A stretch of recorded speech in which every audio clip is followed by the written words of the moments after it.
ప్రస్తుతం మనతో పాటు మహేష్ గారు ఉన్నారు, బీజేపీ స్పోక్ పర్సన్. మహేష్ గారు చెప్పండి, ఈ రోజు అంటే రేవంత్ రెడ్డి గారు ఏమంటున్నారు, గత ప్రభుత్వం చేసిన దానికి మేము ఎందుకు చెల్లించాలి, అయినా నేను చెల్లిస్తా అని చెప్పేసి కూడా అనౌన్స్మెంట్ చేసింది. అయినా బీజేపీ ఎందుకు అనుకోవచ్చు దీక్షలు?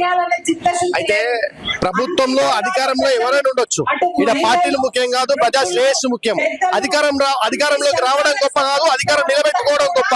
రేవంత్ రెడ్డి మర్చిపోయినట్టున్నాడు, గత ప్రభుత్వం చేసినటువంటి ఆదాయాలు అప్పులకు ఈ ప్రభుత్వం బాధ్యత తీసుకోవాల్సిన బాధ్యత ఏ ప్రభుత్వం పైన ఉంటది. రెండోది, ఫీజు రియంబర్స్మెంట్ అనేది మీరు ఇచ్చే భిక్ష కాదు, ఇది చట్టం, విద్యార్థుల హక్కు, కొట్లాడి సాధించుకున్నాం. దీన్ని మర్చిపోయి రేవంత్ రెడ్డి 30 నెలలైంది రియంబర్స్మెంట్ ఇస్తా అని చెప్పేసి అవాక్కులు చెవాక్కులు పేరి గుళ్ళో చేసే పని నిన్న చేసినటువంటి ప్రెస్ మీట్ మనకు అర్థమవుతుంది.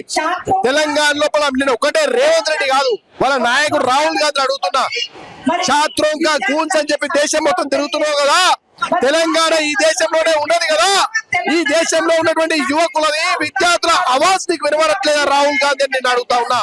ఆనాడు సరూర్ నగర్ కి వచ్చి విద్యా భరోసా కార్డు అని చెప్పి 5 లక్షలు ఇస్తా అని చెప్పినావు కదా, ఎన్నికల హామీలో నీ భరోసా కార్డు ఎడబోయింది. ఆ భరోసా కార్డుతో విద్యార్థులు ఫీజులు కట్టుకోవచ్చు, ట్యూషన్ ఫీజు కట్టుకోవచ్చు, ల్యాప్టాప్ కొనుక్కోవచ్చు, కాలేజ్ ఫీజులు కట్టుకోవచ్చు అన్నావు కదా, ఎక్కడ ₹1 రిలీజ్ చేస్తావా అని చెప్పి రాహుల్ గాంధీ అడుగుతా ఉన్నా. రేవంత్ రెడ్డి ఖైదీ నెంబర్, ఈ రాష్ట్రంలోనే ఖైదీ పాలన నడుస్తా ఉంది. Mahesh Dhawan care of address Hyderabad central university, Ramachandra Rao care of address Osman university, మరి Revanth Reddy care of address Cherlapally jail. కాబట్టి ఒక ఖైదీ పాలన తెలంగాణ నడుస్తా ఉంది.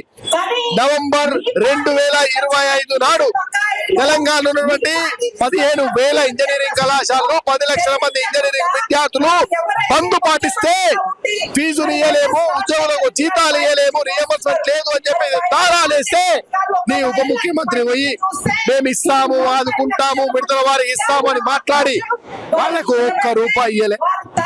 పైగా ఫీజులు రియంబర్స్మెంట్ చెల్లించాలని మాట్లాడుతున్న ప్రైవేట్ మేనేజ్మెంట్ బెదిరించడము, విజిలెన్స్ తో దాడి చేయించడము, కళాశాల విద్యార్థులను క్రిమినల్ వేస్టేజ్లు, డ్రగ్ పెట్లర్లు అనడము, మీరు బిర్యానీగా అనడము, ఇది చాలా దౌర్భాగ్యమైన పాలన ఈ రాష్ట్రం నడుచుకోవడానికి నిదర్శనం. రేవంత్ రెడ్డి సర్కారు జీన్ ప్యాంటు, టీ షర్టు పోరగానే రేపు పీక్ అవతల పడేస్తారు. ఆ సంబంధం ఆసన్నమైంది కాబట్టి ఈరోజు భారతీయ జనతా పార్టీ రామచంద్రరావు గారి నేతృత్వం చేసినటువంటి దీక్షకు తండోపతండాలుగా కలుస్తున్నటువంటి విద్యార్థులే సాక్ష్యం. తప్పకుండా రేవంత్ రెడ్డి నిన్ను ఈ తెలంగాణ నుంచి తరిమి కొట్టే సమయం ఆసన్నమైంది. నీ మంత్రులను, ఎమ్మెల్యేలను, నీ ప్రజా ప్రతినిధులను ఎక్కడికక్కడ గెరావు చేస్తామని ఈ సందర్భంగా తెలియజేస్తున్నాం. నీ మెడలు వంచైనా, నిన్ను వెంటాడైనా, నీ ప్రభుత్వాన్ని కూలగొట్టైనా మా రియంబర్స్మెంట్ సాధించుకుంటామని ఈ సందర్భంగా తెలియజేస్తా ఉన్నాం. పాలిటెక్నిక్ విద్యార్థులకు సంబంధించి ఒక జియో రిలీజ్ చేయడం అనేది జరిగింది కదా, అసలు ఏం చెప్పుకో, దాని గురించి ఏం మాట్లాడు? అయితే రేవంత్ రెడ్డికి ఎట్లాగో నాలెడ్జ్ లేదు. కోదండరామ్ గారు ఆ కమిటీలో ఉన్నారు. కోదండరామ్ గారిని అనుకుంటున్నా ఆయన మేధావి అని, ఆయన అనుకుంటున్నా తెలంగాణ విద్యార్థుల తరఫున మాట్లాడతాడు, అవాజ్ ఉదాయిస్తాడని చెప్పేసి రేపు హై లెవెల్ కమిటీ పర్ఫార్మెన్స్ ఏది ఉంటుందో కమిటీ రిపోర్ట్ చూద్దాం. ఒకవేళ వినకపోతే డెఫినెట్లీ దానికి కూడా మూల్యం చెల్లించుకోవాల్సిన బాధ్యత ఉంది. అయితే ఈ పాలిటెక్నిక్ కళాశాలను మూసేసి ఆ భూములను అమ్మడానికి Revanth Reddy and brothers plan చేస్తున్నది ఏదో మాకు చూచాయిగా వినబడుతుంది. అదే నిజమైతే ఈ ప్రభుత్వాన్ని అడుగడుగున అడ్డుకుంటామని తెలియజేస్తా ఉంటాం.